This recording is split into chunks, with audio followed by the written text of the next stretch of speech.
So ngayon naman ay magkakaroon tayo ng basic at simpleng tutorial, kung paano mag-upload ng high quality video sa Facebook.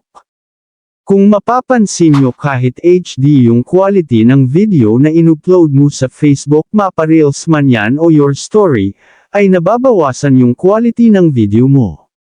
So para high quality ang mga video mo sa Facebook ay may aayusin lang tayo sa settings ng Facebook account nyo. So kung interesado ka sa tricks natin ngayon, ay keep on watching and let's proceed.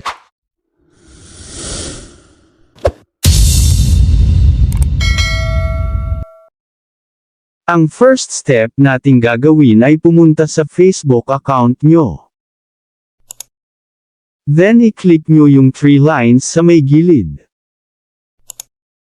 Scroll nyo lang at hanapin ang Settings and Privacy. Then i-click nyo yan. Then i-click ang Settings. Scroll lang at sa Preferences ay i-click ang Media.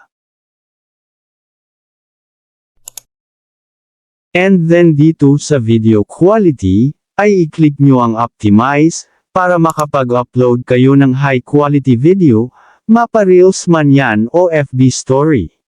Then dito sa Autoplay ay optional, nasa inyo na kung gusto nyo naka-autoplay ang mga video sa Facebook ninyo. So ayan, change has been made, pwede na kayo makapag-upload ng high quality video sa Facebook, at hindi na mare-reduce yung video quality ng mga i-upload ninyo. Sana po ay nagustuhan nyo ang tricks natin ngayon, at maraming salamat po sa mga nag-subscribe, at kung bago ka lang napadaan sa channel natin, at gusto mo ng mga ganitong video, ay huwag po sana kalimutang mag-like, subscribe, at pindutin ang notification bell button, upang updated po kayo once na mag-upload ako ng bagong video. So thank you for watching, and God bless po sa lahat.